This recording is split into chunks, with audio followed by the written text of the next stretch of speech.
story. It is the second day of the 10-day mourning period for the late British monarch Queen Elizabeth II. Tributes continue to pour in from across the globe. The longest-serving monarch passed away on Thursday at the age of 96. Her eldest son, King Charles III, has ascended the throne. He's set to be formally proclaimed today. So let's speak now to our UK correspondent, Ollie Barrett, on the latest. Ollie, a very good morning to you.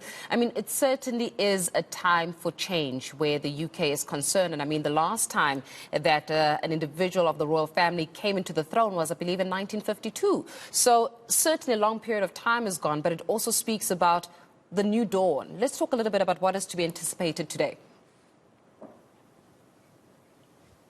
Yes, today is a big day in terms of that new dawn, in terms of that new era that you quite rightly describe, and also quite rightly the way you talk about the fact that the vast majority of people have not seen anything like this in the UK, given the amount of time that the Queen has been on the throne, and also the way that today's events are being handled will also be unique anyway. So it really is an unprecedented day. Today is the day that King Charles is proclaimed as the king. Now, he already is the king. He was from the moment that his mother died. But today is a really important part of the formal process of legitimising his taking over of the throne from Queen Elizabeth, from his mother.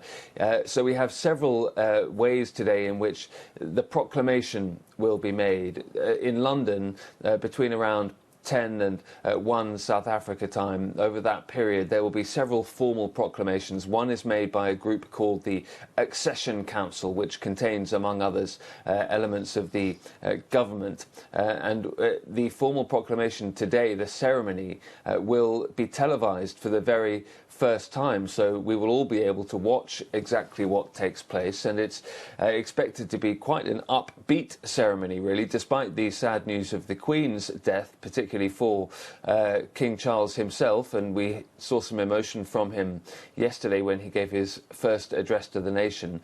Today is designed to be the moment that people can see, really, the titles passing to him becoming the monarch, the head of state, King Charles III. And so we also expect that in this ceremony he will make a personal declaration about the death of the Queen.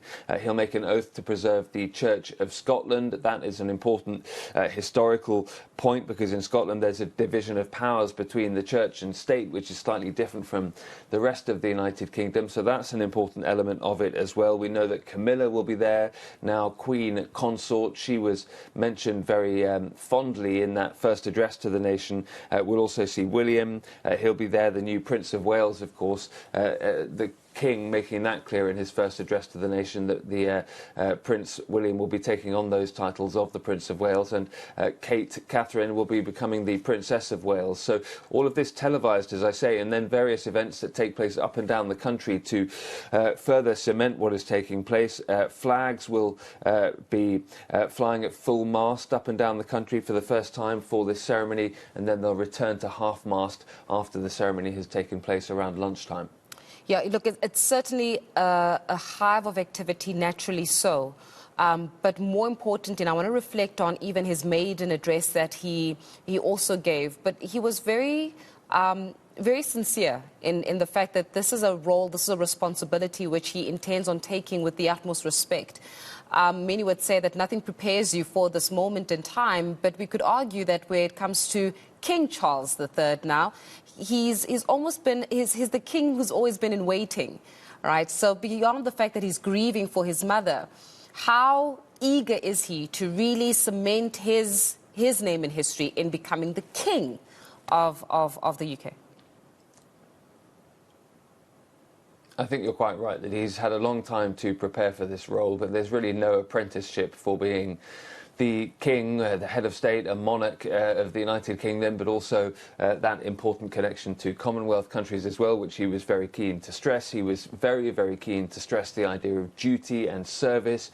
And I think many Brits feel that if he's picked that up from his mother, then he'll be halfway towards becoming a successful replacement for her in that role. But certainly many Brits also feel that he has very large shoes to fill. He did stress duty, he did stress loyalty. One other important element of the changeover between Queen Elizabeth II and King Charles is some of the issues that he's campaigned for in his life, because actually quite a lot of critics of King Charles when he was Prince Charles have said that you're supposed to be apolitical, you're supposed to be above the fray when it comes to politics. You shouldn't really be making your views clear on any issues, however uncontroversial you think they might be. And so we've seen a lot from Prince Charles when he was the heir to the throne on environmental issues, climate issues, conservation, wildlife, all of those types of things which we know are very close to his heart. And interestingly, in that maiden address,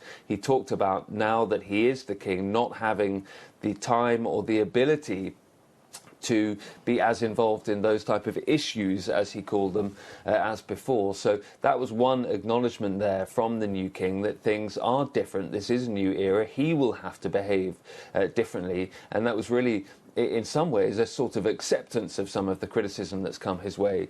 But also he's setting out there that he intends to be just like the Queen.